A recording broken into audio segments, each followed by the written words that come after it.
प्रिय छात्रों, आज हम सभी सामाजिक विषय में इतिहास का अध्ययन करेंगे कक्षा सप्तम में।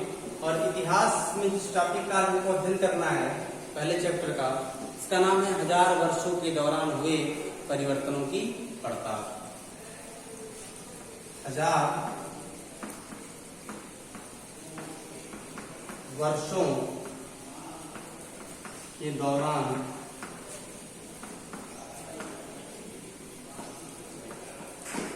हुई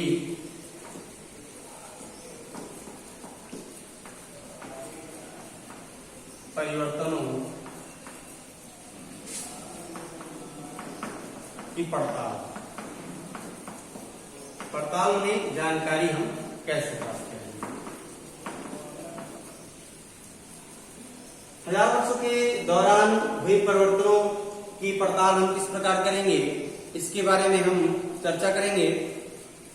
इसको जानने के लिए सबसे आवश्यक बिंदु यह है कि हम जो पिछले लेखक हैं, जो पिछले इतिहासकार हैं, उनके बारे में हम पहले जानकारी प्राप्त कर लें।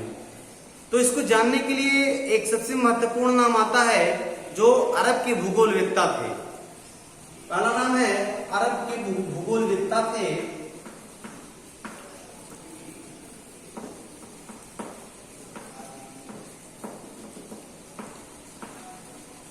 अरब भूगोलवेत्ता, जिनका नाम था अल इद्रिसी। अरब भूगोलवेत्ता अल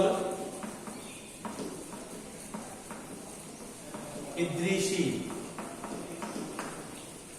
इन्होंने 1154 में एक मानचित्र बनाया और उस मानचित्र के माध्यम से ये दर्शाया कि कौन कौन से महाद्वीप, कौन कौन से देश कहां पर स्थित हैं, जिसमें भारतीय उपमहाद्वीप को भी उन्होंने दर्शाया। और एक फ्रांसीसी मानचित्रकार थे, उन्होंने 1720 में एक मानचित्र बनाया और दोनों के नक्शे एक ही इलाके के हैं, मगर उनमें क्या है, काफी अंतर है। यानी अरब के भूगोलवेत्ता ने एक मानचित्र दिया और दूसरा मानचित्र दिया फ्रांस के भूगोलवेत्ता ने, जिसको हम फ्रांसीसी भूगोलवेत्ता कहते हैं, या फ्रांसीसी मानचित्रकार।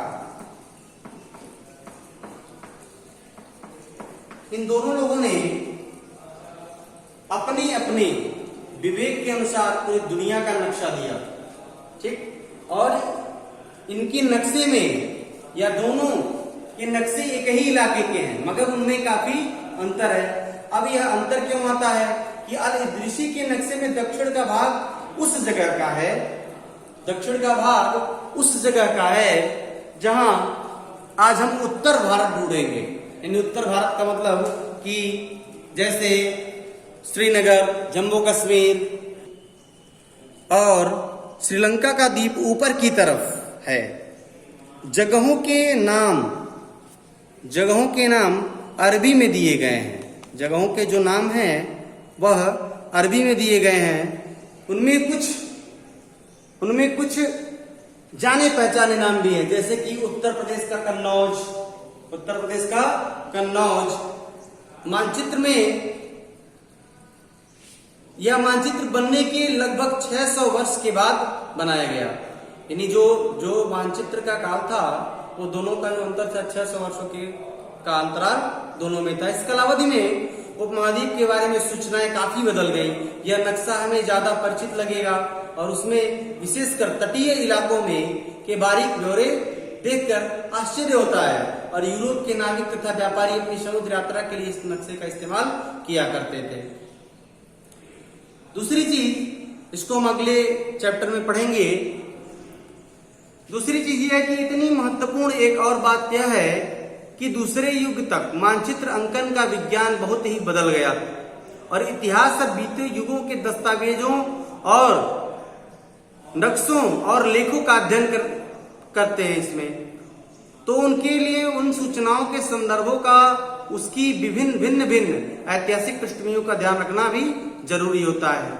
दूसरी चीज जो आती है वह नई और पुरानी शब्दावली। नई और पुरानी शब्दावली।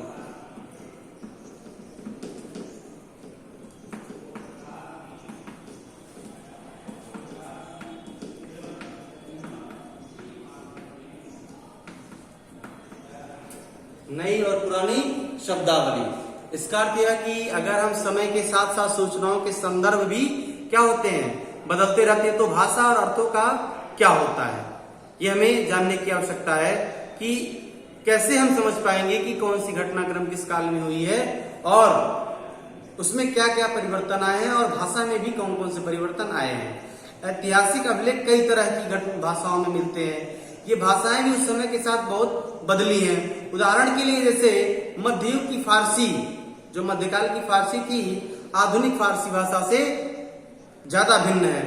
यह भिन्नता सिर्फ व्याकरण और शब्द भंडार में ही नहीं आई है, यह समय के साथ शब्दों के अर्थ भी बदल जाते हैं। जैसे उदाहरण के लिए हम लेते हैं हिंदुस्तान शब्द को लीजिए, आज हम इसे आधुनिक राष्ट्र राज्य भारत के अर्थ में लेते हैं और 13वीं सदी में जब फारस के इतिहासकार मिनहाज सिराज ने हिंदुस्तान शब्द का प्रयोग किया तो उसका अर्थ पंजाब यानी विशेष कुछ राज्यों के लिए किया था।